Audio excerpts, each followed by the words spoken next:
Good morning, my dear friends. How you doing? It's Dan.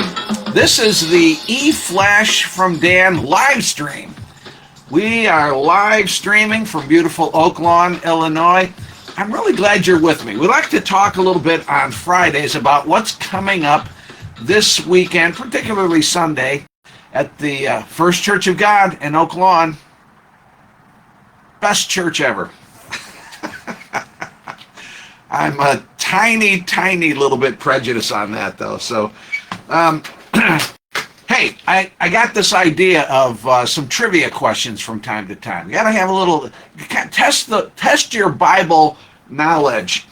Bible trivia tricky troublers. So I got a trivia question to start off for today. Now, if you know the answer, type it in the comment field, and you can't look it up. You gotta. What I'm wondering is, can you recall this? Is this something that you know in your memory? And so here's the question: in which book of the Bible do we find Jesus' Sermon on the Mount? Jesus preached this sermon. It's a famous sermon, his most famous sermon, and it's come to be called the Sermon on the Mount. Which book of the Bible is that found in? Don't look it up. No cheating. Just try to tell me from your memory. Again, down in the comment field. If you know where, put that in the comment field. And the first person to answer that question, $100,000. It's purely in my imagination, but think. There's still some value to that, I believe. Alrighty. Today's E-Flash is, we got sponsors. Yeah, of course we do. Today's E-Flash is sponsored by Choo Choo's Coconut House. Coconuts big and small, coconuts for every occasion. When you're thinking, this is a really big event, this is a big one here, I've got to have just the right coconut for this one, then you need Choo Choo's Coconut House. Located just south of Berwyn and just north of Lila's Grass Skirt Emporium. The E-Flash is also sponsored by the year's biggest new movie, Revenge is Coming. A stranger arrives in a small town. Things take a bad turn. It shouldn't be this way. Don't worry. Revenge is coming. Starring people we can't even mention, because if we do, you'll get way too excited. You'll get a little too excited. So, it's coming soon to a theater near you. Revenge is coming. Well, what's happening this Sunday? First of all, we got a fantastic message. This is probably the best message. This will go down in history as probably the best message I've ever preached. I say that every week, but right now that's kind of how I'm feeling it. Title of the message: Dealing with Temptation. It's from 1 Corinthians. The text is 1 Corinthians chapter 10, verses 12 and 13. Dealing with temptation. Paul writes about temptation here. He's writing to this church in Corinth, and he's called them to live for Christ, to live God's way, to be obedient to God. And many times we're tempted to do what's wrong, not what's right. We're tempted to do what's wrong. And Paul tells us that when we're being tempted, God will actually help us. See, God's not against us. God's for us. God will actually help us. Here, let me read the text for you. It's verses 12 and 13. It's just 2 verses, so I'll read the whole thing. Paul is writing here, and he says, if you think you're standing strong, be careful not to fall. So, watch out for spiritual pride here. And then he gets into, because, temptation can come. And he says, now, the temptations, this is from the text, the temptations in your life are no different from what others experience. You're not facing a temptation that's like, oh my goodness, nobody in the world has ever been tempted like this. No. Others have. And he writes, and God is faithful, God's goodness. God will not allow the temptation to be more than you can stand. So God puts divine limits We're tempted. He allows the temptation, but he limits the temptation. He will not allow the temptation to be more than you can stand. It goes on. When you are tempted, he, this is God, he will show you a way out so that you can endure. So when you're being tempted, anytime, me too, anytime we're being tempted, there is a way out. There's a way to not cave in. There's some way not to cave into the temptation. There's something available there. God has provided that. He's promised us this in his word. We'll talk about it further. There's more, yeah. There's more to say about this. Of course. That's what sermons are all about. More to say about it. It's all happening Sunday, May 17th. You say, Dan, how about the worship team? Are there any great songs we're going to be singing this week? Oh, yeah. Oh, yes, there are. Yep. We have 4 songs this Sunday because we have communion. So we usually have, instead of 5, we have 4 on Sundays where there's communion, because communion takes some time. But one of the songs, I like to read the lyrics to at least one of the songs that we're doing.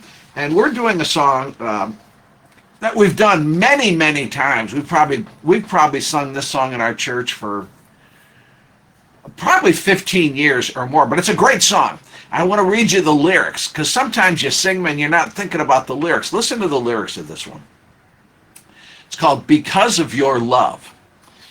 As we come, so this is, a song of praise to God. We're singing to God. As we come into your presence, we remember every blessing that you've poured out so freely from above, lifting gratitude and praises for compassion so amazing. Lord, we've come to give you thanks for all you've done. Again, this is a song of thanksgiving and praise to God. It's a song to God. And then the chorus says, because of your love, we're forgiven. Because of your love, our hearts are clean. We lift you up. Talking to God. We lift you up with songs of freedom. Forever we're changed because of your love.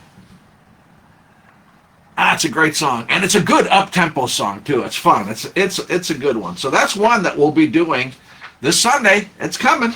It's coming. Sunday the 17th. I mentioned communion. Prepare your hearts to come to the Lord's table this Sunday. We'll be taking communion together. Always a great time. Always a special time. And here again, among other things, it's a way of worshiping. We're remembering Jesus and who he is and what he's done for us. And so we'll be coming to the Lord's table. Now, Andrea, our children's ministry director, she sent me a text like an hour or more ago, and she said, hey, you might want to mention on the eFlash that Promised Land, our children's ministry, they're going to be doing something really fun and interesting this Sunday, and weather permitting, but it's supposed to be in the 80s. I think I just saw my forecast. I think 84 on Sunday. So hopefully no rain. It'll be nice and warm. But the kids, after they take communion in the sanctuary with the adults, they'll be in with the adults and they'll take communion. But after they do that, they're going to go outside and they're going to fly kites. But there's a lesson in it. They're going to fly kites and learn about the ascension of Jesus. Jesus, this is after his death and his resurrection. So now he's on earth again. He's alive on earth. He's in a body. He has a body, a glorified body. He's meeting with the disciples, and now he's going to leave. And he ascends. Let me read this to you. This is what the kids will be talking about on Sunday. And so, this is written about in Acts chapter 1, and it's verses 9 through 11. So again, Jesus is with his disciples, and he's talking with them, and it says, after saying this, these things that he told them, after saying this, he, Jesus, was taken up into a cloud while they were watching, and they could no longer see him. As they strained to see him rising into heaven, two white-robed men suddenly stood among them. Now so these are these angels now talking. Men of Galilee, they said, why are you standing here staring into heaven? Jesus has been taken from you into heaven, but someday he will return from heaven in the same way you saw him go. So, Jesus' ascension, he ascended into heaven. That's something our kids will be learning about this Sunday. Biblical truth. For the adults, for the kids, for everybody, for our youth, everybody around here gets biblical truth. And that's going to be a fun time for them. Bring the kids, bring mom and dad, bring, you got a pet camel? Bring it. Bring it. We're going to have, we'll have Camel Sunday, one of these Sundays real soon. As usual, all of this is happening at either 9 a.m., well, the children's ministry is at 11 a.m., but our services are 9 a.m. and 11 a.m. this Sunday, May 17th. It's going to be fantastic. Like I say, probably the best Sunday we're ever going to have. The 11 o'clock service is live streamed on Facebook, and I would love to see you in person. If you can, I know not everybody can do this. Your circumstances are such, but if you can make it in person, I'd love to see you in person. If you can't be here in person, then join us online, like you're doing right here on the good old Facebook eFlash live stream. You probably want that address, don't you? Yeah. You're just itching for the what is the address, Dan? I gotta mark this down. I gotta be there. Good. 4600 West 111th Street, beautiful Oak Lawn, Illinois. Just a couple blocks east of Cicero Avenue on 111th Street in Oak Lawn. You are invited to be with us. Yeah, this is going to be a good one. This is going to be one of our best. So you want to be here, and we're wrapping it up. That's the cue that it's all being wrapped up. Great to see you, and thanks for joining me. It's a blessing to me that you would join in and watch the live stream. Remember the trivia question? Put your answer, if you know the answer, in the comment field. There's still time to get it in there. In what book of the Bible do we find Jesus' Sermon on the Mount?